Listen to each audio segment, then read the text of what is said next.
Hi! நீங்களும் என்ன மாதிரி ஒரு மூவி லவ்வரா? Netflix சீரிஸ் பிஞ்ச் வாட்ச் பண்றதுனா உங்களுக்கும் பிடிக்குமா? அப்ப நான் உங்க கிட்ட தாங்க பேசணும். நான் ரீசென்ட்டா அ Netflixல ரிலீஸ் ஆன மான்ஸ்டர்ஸ் அப்படிங்கிற ஒரு சீரிஸ் பார்த்திருந்தேன். இது கொஞ்சம் இன்ட்ரஸ்டிங்காவே போச்சுங்க. பிஞ்ச் வாட்ச் பண்றதுக்கெல்லாம் நல்ல ஒரு சீரிஸ் தான். அண்ட் இதுல மொத்தம் டோட்டல் 9 எபிசோட்ஸ் இருக்கு. அ இது வந்து எனக்கு பெர்சனலி இது வந்து நான் ஏன் இன்ட்ரஸ்டடா பார்த்தேன் அப்படின்னா, கெஸ் வாட்?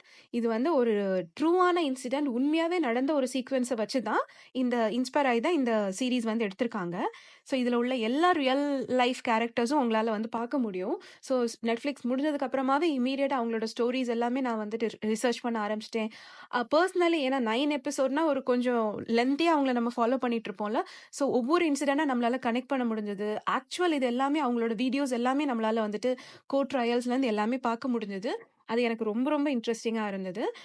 இது வந்து எந்த மாதிரி ஒரு ஸ்டோரி அப்படின்னு சொல்லி பார்த்தீங்கன்னா, ஹுசைன் மனாண்டஸ் அப்படிங்கிற ஒரு சக்சஸ்ஃபுல் என்டர்டெயின்மென்ட் எக்ஸிக்யூட்டிவ். அதுக்கப்புறம் அவங்களோட வைஃப் வந்து கிட்டி மெனாண்டஸ். அவங்களுக்கு வந்து 2 பசங்க லயல் மெனாண்டஸ் அண்ட் எரிக் மெனாண்டஸ்ன்னு சொல்லிட்டு. லயலுக்கு வந்துட்டு 21 இயர்ஸ் அண்ட் எரிக்குக்கு வந்து 18 இயர்ஸ். ஃபைன் டே அவங்க வந்து 911 கால் பண்ணி சொல்றாங்க. இந்த மாதிரி நாங்க வெளிய போயிட்டு வீட்டுக்கு வந்தோம். சடனா பார்க்கும்போது எங்க அம்மா, அப்பாவ யாரோ கொடூரமான முறையில வந்து கொலை பண்ணியிருக்காங்க. அப்படின்னு சொல்லிட்டு சொல்றாங்க. போலீஸ் ஏன்னா இவங்க வந்து ரொம்ப ஹை ப்ரொஃபைல்டு ஃபேமிலி. அ ஹுசைன் மெர்னாண்டஸ்ங்கிறவங்க ரொம்ப ரொம்ப ஒரு பாஷான பெர்சன். ரொம்ப இன்ஃப்ளூயன்ஷியல் ஒரு பெர்சன். இம்மீடியட்டா எல்லா லைக் சும்மாவே ஒரு மர்டர் நடந்துச்சுன்னா, எந்த அளவுக்கு ஒரு அட்டென்ஷன் இருக்குங்கிறது நம்மளுக்கு தெரியும்ல. அதுவும் ஒரு ஹை ப்ரொஃபைல் மர்டர். அதுவும் வந்து ஒரு பாஷான ஏரியால நடக்குதுன்னா, அது எப்படி இருக்குங்கிறது நம்மளால அண்டர்ஸ்டாண்ட் பண்ணிக்க முடியும்ல. அந்த மாதிரி. நீங்க நெனச்சு பாருங்களேன் 1989ல எல்லாம் அப்படின்னா, இதுல நம்ம பாதி பேர் பொறந்திருக்க கூட மாட்டோம் அந்த டைம்ல. அப்பல்லாம் எக்கனாமிக்கலி நம்ம எல்லாருமே ரொம்ப மிடில் கிளாஸ், பிலோ மிடில் கிளாஸ்ன்னு இருந்த ஒரு ஸ்டேஜ். கரெக்ட்டா? ஒரு பீரியட் அது. அந்த டைம்ல ஒரு நெறைய மல்டிபிள் பாஷான கார்ஸ், அதுக்கப்புறம் பெரிய பெரிய பங்களாலலாம் வாழ்றவங்களுக்கு எந்த அளவுக்கு ஒரு மதிப்பு இருந்திருக்கும்ல. அந்த மாதிரி ஒரு ஃபேமிலி, இன்ஃப்ளூயன்ஷியல் ஒரு ஃபேமிலி தான் இவங்க. அதனால மீடியா அட்டென்ஷன் பயங்கரமா கிடைக்குது.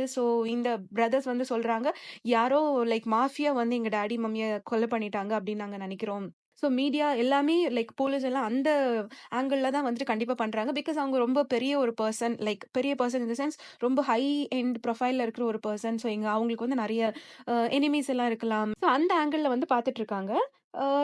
ஒரு சைட் ஆஃப் இன்வெஸ்டிகேஷன் வந்து போயிட்டு இருக்கு. அவங்களுக்கு எந்த லீட்ஸோ எதுவுமே வந்து கிடைக்கல. ஆன் த அதர் ஹேண்ட் பார்த்தீங்கன்னா, அவங்களோட பிரதர்ஸ் 2 பேருமே வந்துட்டு பயங்கர பிஸியா வந்துட்டு ஷாப்பிங் பண்றதும், அவங்களோட லைஃப் ஸ்டைல வந்து ரொம்ப பாஷா இன்னும் இன்னும் பாஷ் ஆக்கிட்டு அவங்க வந்து அதுல வந்து ஃபோக்கஸ் பண்ணிட்டு இருக்காங்க. ஃபார் எக்ஸாம்பிள் அவங்களோட எந்த அளவுக்கு அப்டின்னா, எக்ஸ்பென்சிவ் க்ளோத் வாங்குறது, கார்ஸ், Porsche அது இதுன்னு different different expensive cars, lavish life, brand new Rolex watch வாங்குறது. அந்த மாதிரி எல்லாம் போயிட்டு இருந்தது. இவங்க இந்த மாதிரிலாம் பண்ணதுனாலே, சுத்தி இவங்கள பத்தி நெறைய ரூமர்ஸ் எல்லாம் போக ஆரம்பிச்சுருச்சு. எல்லாரும் வந்துட்டு டவுட் பண்ண ஆரம்பிச்சுட்டாங்க. இப்பதான் ஒருத்தவங்களோட அம்மா, அப்பா இறந்திருக்காங்க. அதுவும் இவ்ளோ கொடூரமான ஒரு டெத் நடந்திருக்கு. மர்டர் நடந்திருக்கு. அப்ப கூட வந்துட்டு இந்த பசங்க கிரீவ் பண்றத விட்டுட்டு இப்படி இம்மீடியட்டா மாறிட்டாங்களே! அப்படிங்கிறது மாதிரி. For example like luxury restaurants வாங்குறது, பெரிய பெரிய ரியல் எஸ்டேட்ல போயிட்டு இன்வெஸ்ட் பண்றது, அந்த மாதிரி.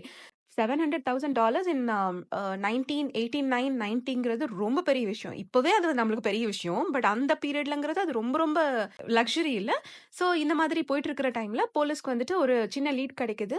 எப்படின்னா வந்து அந்த மர்டர பண்ணது வேற யாரும் கிடையாது. அவங்களோட 2 பசங்க தான் அப்படிங்கிறது. அப்போ அந்த என்டையர் கேஸோட ஃபார்மேட்டே வந்து மாறுது. இம்மீடியட்டா அந்த போலீஸ வந்துட்டு லைல் மெர்னாண்டஸ வந்து கஸ்டடில எடுக்குறாங்க. Lyle was into the country. Um Erik on other hand அவங்க வந்து வேற கண்ட்ரில இருந்தாங்க அந்த டைம். ஏன்னா எரிக் வந்து ஒரு டென்னிஸ் பிளேயர் ஆக்சுவலி.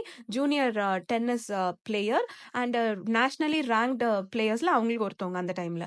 அவங்க வந்து வேற ஒரு கண்ட்ரிக்கு ப்ளே பண்ணிட்டு இருந்தாங்க. அவங்க இம்மீடியட்டா கண்ட்ரிக்கு வரணும். வந்த உடனே அரெஸ்ட் பண்ணுவோங்கிறது மாதிரி அவங்க ஏர்போர்ட்ல வந்து லேண்ட் ஆகும்போதே அரெஸ்ட் பண்ணி வந்து போலீஸ் கூட்டிட்டு போறாங்க. அதுக்கப்புறம் இப்படி ஒரு மர்டர், இப்படி ஒரு இதுங்கிறது நேஷனல் அட்டென்ஷன் எந்த அளவுக்கு இருக்குங்கிறது தெரியும்ல. இந்த மாரி ஒரு டீனேஜ் லைக் 18, 21 வயசு பசங்க அப்படிங்கிறது ஆகும்போது, என்டையர் நேஷனோட பார்வையும் இவங்க மேல தான் இருக்கு. வந்து இது ஸ்டார்ட் ஆகுது. நம்ம ஊர் மாதிரிலாம் கிடையாதுல்ல. இந்த மாதிரி பெரிய பெரிய கோர்ட் கேஸஸ் எல்லாமே வந்துட்டு ரெக்கார்டடா இருக்கும். அது வந்து டிவில வரும். நம்ம வந்து இந்த மாதிரி நெறைய மூவிஸ் அண்ட் சீரிஸ்ல பார்த்திருப்போம்ல. அந்த மாதிரி ஏகப்பட்ட நேஷனல் கவரேஜ் வந்துட்டு இதுக்கு நடக்குது. இதோட ஃபர்ஸ்ட்டு ட்ரையல்லயே அவங்க வந்து என்ன சொல்றாங்கன்னா, "எதுக்கு நீங்க கொலை பண்ணீங்க?" அப்படின்னு சொல்லி கேட்கும்போது, அவங்க வந்து அபியூஸ் அலிகேஷன் வைக்கிறாங்க அவங்க பேரன்ட்ஸ் மேல. என்ன சொல்றாங்கன்னா, அவங்க என்ன கிளைம் பண்றாங்கன்னா, "ஓவர் த இயர்ஸ் எங்கள வந்து செக்சுவலி, பிசிக்கலி அண்ட் மென்டலி வந்துட்டு எங்கள அபியூஸ் பண்ணியிருக்காங்க." அப்படிங்கிறது மாதிரி சொல்றாங்க. ஸோ அந்தனால தான் வந்துட்டு நாங்க வந்து கோவத்துல நாங்க கொலை பண்ணிட்டோம். நாட் எக்ஸாக்ட்லி கோவம். லைக் பயம். இன்னும் இது கன்டின்யூ ஆகுமோ அப்படிங்கிறது, இன்னும் இது எந்த எக்ஸ்டெண்டுக்கு போகும் அப்படிங்கிறது தெரியாது. ஒருவேளை நாங்க இத வெளிய சொல்லிடுவோம்னு சொல்லிட்டு, எங்கள கொலை பண்ணாலும் ஆச்சரியப்படுறதுக்கு இல்ல. ஸோ அந்த ஒரு இதுக்காக தான் நாங்க பண்ணோம் அப்படின்னு. அப்ப அந்த கேஸோட பெர்ஸ்பெக்டிவே மாறுது. இந்த 2 பசங்க வந்துட்டு இந்த மாரி சொல்லும்போது உடனே எல்லாரும் இது பண்ணுவாங்கல்ல. ஸோ அப்படி சொன்னாலுமே பாதி பேர் என்ன சொல்றாங்கன்னா, அதுக்கு நீங்க இம்மீடியட்டா வெளிய வந்திருந்திருக்கலாமே. நீங்க வந்து போலீஸ் கிட்ட போய் கம்ப்ளைண்ட் பண்ணியிருந்திருக்கலாம். அப்படி இல்லன்னா இது வெளிய வந்து நீங்க வந்து ஏன்னா நீங்க ஒரு ரெனவுண்ட் ஒரு ஃபேமிலில இருக்கீங்க. ஸோ வெளிய வந்து இத பத்தி நீங்க பேசியிருந்திருக்கலாம். தேவையான சப்போர்ட்டுக்கு நீங்க வந்து தேடி போயிருந்திருக்கலாம்லன்னு சொல்லும்போது, இல்ல எங்களுக்கு பயமா இருந்தது.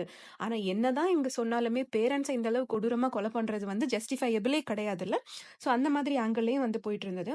எந்த இடத்துல இவங்க கொஞ்சம் இதுவாக ஆரம்பிச்சதுன்னா, இவங்க வந்து ஷார்ட் கன் யூஸ் பண்ணி அவங்க பேரண்ட்ஸ வந்து கொலை பண்ணுவாங்க. ஸோ அவங்க பேரண்ட்ஸ் வந்து சுத்தமா எக்ஸ்பெக்ட்டே பண்ண மாட்டாங்க. சடனா ஒரு நாள் ஒரு சாட்டர்டே, சண்டே வீக்கெண்ட்ல உட்காந்து டிவி பார்த்துட்டு இருக்கிற டைம்ல, அப்படியே பார்த்துட்டு லைட்டா அப்படியே சோஃபாலயே அவங்க படுத்திருக்கிற டைம்ல வந்துட்டு இவங்க போய் கொலை பண்றாங்க. ஸோ யாருமே எக்ஸ்பெக்ட் பண்ண மாட்டாங்கல்ல, இந்த டைம்ல நம்மள யாரும் தேடி வருவாங்க. அப்படிங்கிறது மாதிரி அவங்க வந்து ரொம்ப அன்ஆர்ம்டா தான் இருந்தாங்க. எதுக்குமே ப்ரிப்பேர்டா அவங்க இல்ல. ஸோ இவங்க கொலை பண்ற டைம்ல ஃபர்ஸ்ட்டு ஒரு செட் ஆஃப் ஒரு ஷூட்டிங் பண்ணி முடிச்சதுக்கு அப்புறமா, இவங்க வந்து அந்த கன்ன வந்து ரீலோட் பண்ணிட்டு திரும்ப அவங்க அம்மாவ வந்து சுட்டுருக்காங்க. அவங்க அம்மா உயிருக்கு போராடிட்டு இருக்கிற டைம்ல. ஸோ அதெல்லாமே வந்துட்டு ரொம்ப டிஸ்டர்பிங் சீக்வென்ஸா வந்துட்டு இருந்தது.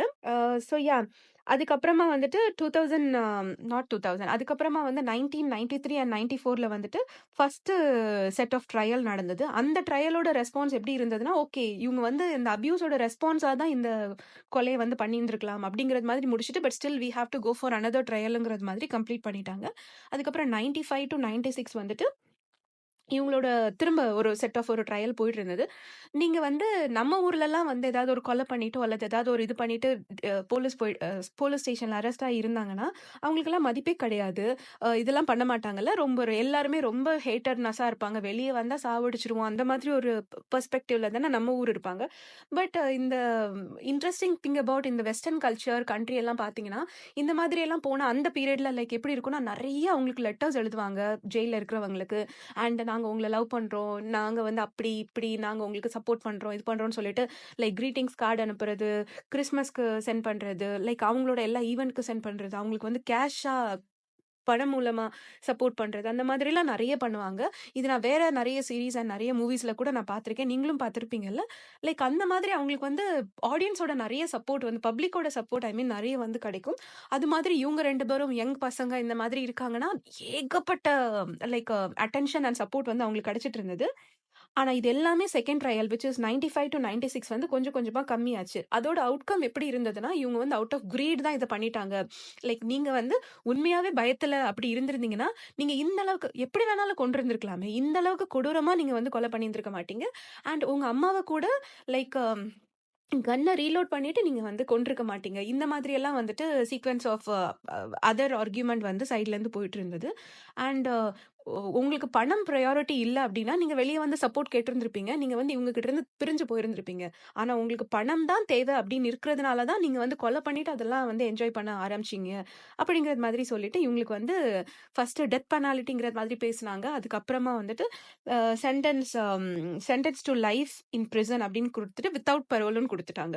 ஸோ டில் எண்ட் அவங்களால வெளியவே வர முடியாது. அவங்க வந்து லைக் கோர்ட்ல பிரிசன்ல இருந்து தான் சர்வ் பண்ணணும் அப்படிங்கிறது. நெனச்சு பாருங்க. ஒரு 18, 19 வயசு பையன் அண்ட் 22, 23 இயர்ஸ் பையன வந்து ஜெயில்ல போட்டுட்டு நீங்க சாகுறது வரைக்கும் இன்னும் ஜெயில்ல தான் இருக்கணும்னா எவ்வளோ ஒரு கஷ்டமான விஷயம். ஸோ ஆனா இதெல்லாம் பார்க்கும்போது எனக்கு வந்து ஒரு அம்மா, அப்பாவ இப்படி கொலை பண்ணாங்களான்னு சொல்லிட்டு அந்த சீரிஸ் பார்க்கும்போது அவ்ளோ கடுப்பா தான் வந்தது. அண்ட் இதுல கண்டிப்பா சொல்லியே ஆகணுங்க. இதுல வந்துட்டு அந்த லைல் அண்ட் எரிக் கேரக்டர் பண்ணது வந்துட்டு நிக்கோலாஸ் அண்ட் கூப்பர் அப்படிங்கிற 2 ஆக்டர் தான். ஐயோ! அவங்க ரொம்ப நல்லா பண்ணியிருப்பாங்க. மெயினா எனக்கு வந்துட்டு அந்த எரிக்கோட ரோல் செம்மையா புடிச்சிருந்தது. எரிக் மெர்னாண்டஸா வாழ்ந்திருக்காங்க அப்படின்னு தான் சொல்லணும். கூப்பர்ங்கிற ஒருத்தவங்க பண்ணியிருந்தாங்க. விச் இஸ் வெரி, வெரி இம்ப்ரெசிவ்ங்க. நீங்க பார்க்கும்போது உங்களுக்குமே அது வந்து ஃபீல் ஆகும். அண்ட் இதுல வந்துட்டு எனக்கு ரொம்ப பிடிச்ச இன்னொரு கேரக்டர் அப்படின்னு சொல்லி பார்த்தீங்கன்னா, இதுல வந்து ஒரு அ லாயரா வந்துட்டு அதாவது சாலிசிட்டர் இவங்களுக்கு வந்து வருவாங்க. ஃபேவரிங்கா. எரிக் மெர்னாண்டஸ்க்கு வந்துட்டு லாயர் வந்து இருப்பாங்க. ஐயோ! அவங்களோட அந்த லேடியோட ரோலும் ரொம்ப ரொம்ப நல்லா இருக்குங்க. அவங்களோட வே ஆஃப் ட்ரெஸ்ஸிங் ஆகட்டும், அவங்களோட ஹேர் ஸ்டைல்லேருந்து எல்லாமே ரொம்ப நல்லா இருந்தது. அ ஸோ இந்த ஒரு சீரிஸ்ல ஹேர் ஸ்டைல் எல்லாம் பத்தி பேசுறேன்னு சொல்லி நினைக்காதீங்க. அவங்களோடது ரொம்பவே நல்லா இருந்தது. உங்களுக்கு பார்த்தா கண்டிப்பா பிடிக்கும். அவங்களோட அந்த அந்த அந்த லேடிக்கு இருந்த ஒரு அட்டென்ஷன், அந்த லேடிக்கு இருந்த ஒரு பவர் வந்து நம்மளால வந்து ஃபீல் பண்ண முடிஞ்சது. ஏன்னா, சேம் இங்க நம்ம ஊர்ல எப்படி ஒரு இது டிஸ்கிரிமினேஷன் அப்படியெல்லாம் இருக்குதோ, அதே மாதிரி தான் லைக் 90ஸ் அந்த 2000க்கு முன்னாடி எல்லாம் US and Australia, Canada, UK எல்லா இடத்துலயுமே வந்துட்டு ஜெண்டர் டிஸ்கிரிமினேஷன் ரொம்பவே இருந்தது. ஸோ அந்த ஒரு பீரியட்ல இவங்க அவங்களுக்குன்னு ஒரு இடத்த பிடிச்சு ஒரு அவ்ளோ ஒரு பெரிய ஒரு ஒரு லவ் பெர்சனா வந்து அவங்க வந்து அந்த கேஸ் எல்லாம் ஹேண்டில் பண்ணது இஸ் வெரி இம்ப்ரெசிவ். அவங்களோட வேற கொஞ்சம் அவங்கள பத்தி கொஞ்சம் ஆர்டிகல்ஸ் எல்லாம் நான் படிச்சேன். எனக்கு ஐ வுடன்ட் சப்போர்ட் ஹர். அவங்க வந்து இந்த மாதிரி இந்த அப்போனன்ட்ஸ்க்கெல்லாம் சப்போர்ட் பண்ணி இந்த மாதிரி கொண்டு வராங்களேங்கிறது. பட் அவங்களோட ரோல் இந்த படத்துல வந்து ரொம்பவே நல்லா காமிச்சிருந்திருப்பாங்க. அண்ட் யா அ இனிமே வந்து பரோலே இல்லாம நீங்க வந்து இதுல தான் இருக்கணும் அப்படிங்கிற மாதிரி சொல்லிட்டாங்க. ஸோ இந்த அதுக்கப்புறமா பார்த்தீங்கன்னா, இந்த இதுக்கு மீடியா அட்டென்ஷன் எல்லாம் ரொம்ப நெறைய இருந்ததுல்ல. ஸோ இந்த செகண்ட் அ லைக் ட்ரையல்லயே வந்துட்டு கவர்ன்மெண்ட் இத அனவுன்ஸ் பண்ணிட்டு லைக் வந்து கல்ச்சுரல் இம்பாக்ட் வந்து இதுக்கு ரொம்ப கூடுதலா இருக்கு. எல்லா மீடியாஸும் இது பண்றாங்க. நேஷன் வைல்டே இது வந்து ஏதோ ஒரு பெரிய தியாகிகள் மாதிரி இவங்கள ஃபாலோ பண்ணிட்டு இருக்காங்க. ஸோ அதெல்லாமே கட் பண்ணணும் அப்படிங்கிறதுக்காக இந்த கோர்ட் ரூம்ல எடுத்த சீன்ஸ் எல்லாமே கூட கம்மியா தான் வெளிய விடுறது. பப்ளிக் அட்டென்ஷன் ரொம்ப இதுல வராம பார்த்துக்கிறதுலலாம் அவங்க வந்து ரொம்பவே கான்சன்ட்ரேட் பண்ணாங்க. அண்ட் இந்த சீரிஸ பார்க்கும்போது நம்மளுக்கு இவங்களுக்கு இந்த லைஃப் இன் பிரிசன் வந்து குடுத்துட்டாங்க டில் எண்ட் வித்தவுட் பரோல். அவங்க 2 பேரையும் செப்பரேட் பிரிசன்ல போடணும்னு டிஸ்கஸ் பண்ணிடுவாங்க. ஸோ இவங்கள பார்க்கும்போது இந்த 2 பேர் எவ்ளோ நல்லா நடிச்சிருப்பாங்கன்னா, இது வந்து 2 பேரையும் தனித்தனி பிரிசனுக்கு அவங்க கொண்டு போறதுக்கு ஒவ்வொரு வேன்ல வச்சு கொண்டு போயிட்டு இருக்காங்க. இது 2 பார்த்தீங்கன்னா, ஒரு 2 பீஸ் ஆஃப் ஷிட் தான். ஏன்னா வந்து என்னதான் ரீசன்ஸ் அப்படி இப்படின்னு சொன்னாலுமே வந்து பேரண்ட்ஸ கொலை பண்ணவங்கள நம்ம வந்து என்கரேஜ் பண்ணவே முடியாது. ஜஸ்டிஃபை பண்ணவே முடியாது இல்லையா? ஆனாலும் அவங்க 2 பேரும் அதுல பிரிஞ்சு போற ஒரு ஸ்டேஜ்ல வந்து ஒரு பாட்டு வருங்க. I just love that song. நான் அத லூப்ல போட்டு நான் கேட்டுட்டே இருக்கேன். "Girl I'm gonna miss you" அப்படிங்கிறது. நீங்களும் கேளுங்க. அது 80ஸ் பேண்ட்ல உள்ள ஏதோ ஒரு ரெஃபரன்ஸ். உங்களுக்கும் அந்த சாங் வந்து ரொம்ப ரொம்ப பிடிக்கும். அ யாஹ் ஸோ அது அவங்க 2 பேரையும் பிரிஞ்சு அந்த போம்போது அந்த சாங்க கேட்கும்போது நம்மளுக்கே வந்து ஹார்ட் பிரேக் ஆற மாதிரி, நம்மளுக்கே அது வந்து கஷ்டமா இருக்கிற மாதிரி அந்த 2 பேரும் அவ்ளோ நல்லா பெர்ஃபார்ம் பண்ணியிருப்பாங்க. ஸோ நீங்களும் அத கண்டிப்பா அந்த சாங்க டில் கிளைமாக்ஸ்ல பார்க்கும்போது வந்துட்டு, நீங்க கண்டிப்பா நான் என்ன சொல்றேங்கிறது உங்களுக்கு புரியும் அந்த டைம். ஸோ இப்போ வந்து பார்த்தீங்கன்னா, அ ஒரு 90ல அவங்க அரெஸ்ட் ஆக ஆரம்பிச்சது. இப்போ வந்து 2024 ஆகுது இல்லையா? மோர் டிகேட்ஸ் வந்துட்டு அவங்க 2 பேரும் பிரிசன்ல தான் இருக்காங்க. அது வேற அந்த எரிக் அண்ட் லைல் மெனாண்டஸ் வந்துட்டு கிட்டத்தட்ட தனித்தனி பிரிசன்ல பிரிச்சு கொண்டு போனாங்கன்னு சொல்லி சொன்னேன்ல. ஹார்ட் பிரேக் ஆகும் நம்மளுக்கு பார்க்கும்போதுன்னு. அவங்கள பிரிச்சு கொண்டு போனது கிட்டத்தட்ட மோர் தென் 30 இயர்ஸ் விச் இஸ் 3 டிகேட்ஸா அவங்க 2 பேரும் மீட் பண்ணவே இல்ல. பார்த்துக்கல. 30 வருஷம் கழிச்சு அவங்கள லைவ்ல வந்துட்டு எரிக் மெர்னாண்டஸோட பிரிசன்ல போட்டிருக்காங்க. வேறஸ் அவங்க வந்து சாப்பிட போற டைம்ல, குளிக்க போற டைம்லலாம் அவங்க வந்து மீட் பண்ணிக்கலாம். அம் ஸோ 30 வருஷத்துக்கு அப்புறம் பார்க்கும்போது அவங்களோட ஃபீல் எப்படி இருந்தது? என்ன மாதிரி அவங்க எக்ஸ்பீரியன்ஸ் பண்ணாங்கன்னுலாம் வந்துட்டு நீங்க YouTubeல பார்த்தீங்கன்னா, அவங்கள வந்து பார்க்க முடியும். அண்ட் அவங்களோட என்டையர் சைல்ட்ஹுட்லேருந்து உள்ள ஃபோட்டோஸ், அவங்க வந்து எந்த மாதிரி பண்ணாங்க, ஒவ்வொரு ட்ரையலுமே வந்துட்டு நம்மளால வந்து பார்க்க முடியும். ஸோ அந்த அளவுக்கு இன்ட்ரஸ்டிங்கா அந்த கேஸ் வந்து போச்சு. அண்ட் ரீசென்ட் இயர்ஸ்ல வந்துட்டு இது TikTokல ஆகட்டும், அ எல்லா இடத்துலயுமே வந்துட்டு இத பத்தி நெறைய ஆக்சுவலி வந்து சீரிஸ் வந்தது. நெறைய சீரிஸ் வந்தது, டிவி ஷோஸ் வந்தது, ஷார்ட் மூவிஸ் எடுத்திருந்தாங்க. ஸோ அந்த மாதிரிலாம் இருந்ததுல்ல. ஸோ ரீசென்ட் டைம்ஸ்ல இதுக்கு திரும்பவும் அட்டென்ஷன் கிடைச்சது. கிடைச்சதுக்கப்புறம் என்ன சொல்றாங்கன்னா, ஓகே அவங்க வந்து பண்ணது தப்பா இருந்தா கூட சம்ஹவ் ஏதோ ஒரு அபியூஸ் அவங்க கோ த்ரூ பண்ணதுனால அவங்க வந்து இந்த கொலைய பண்ணிட்டாங்க. பட் இன்னும் எத்தன வருஷம் அவங்கள நீங்க உள்ள வச்சுட்டு இருப்பீங்க? ஸோ வந்து டைம் ஆகலையா? ரிலீஸ் பண்ணுங்களேன். அப்படிங்கிறது மாதிரி நெறைய இன்ட்ரெஸ்ட் வந்து பப்ளிக் வந்து காமிச்சிட்டு இருக்காங்க. தெரியல இது எந்த அளவுக்கு போகும் அப்படின்னு. ஏன்னா ரீசென்ட்டா நான் இன்னொரு இதுல பார்க்கும்போது கூட என்ன சொன்னாங்கன்னா, ஆ இவங்களோட ஃப்ரெண்டோ அல்லது கசினோ யாரோ கூட அவங்க அப்பா மேல கேஸ் குடுத்துருக்காங்க. லைக் கம்ப்ளைண்ட் பண்ணியிருக்காங்க. இந்த மாதிரி அவங்க அப்பா என்கிட்டயும் தப்பா நடந்துக்கிட்டாங்க. அப்படின்னு சொல்லிட்டு ஒரு பையன் வந்து கம்ப்ளைண்ட் குடுத்துருக்காங்க. விச் இஸ் எந்த அளவுக்கு ட்ரூங்கிறது நம்மளுக்கு தெரியல. ஸோ இந்த ஆஸ்பெக்ட் கிரவுண்ட்ஸ் எல்லாம் வச்சு அவங்களோட லைஃப் சென்டென்ஸ வந்து கம்மி பண்றதுக்கான பாசிபிலிட்டீஸ் இருக்குன்னு சொல்றாங்க. பட் அகெயின் இது எந்த அளவுக்கு போகும் அப்படிங்கிறது வந்து தெரியல. அண்ட் இதுல உங்களோட ஒப்பீனியன் என்ன? உங்களுக்கு இந்த சீரிஸ் பார்த்தீங்களா? பார்த்து உங்களுக்கு புடிச்சதா? நீங்க எந்த மாதிரி ஃபீல் பண்ணீங்க? நான் நெனச்ச மாதிரி தான் நீங்க நெனச்சீங்களா?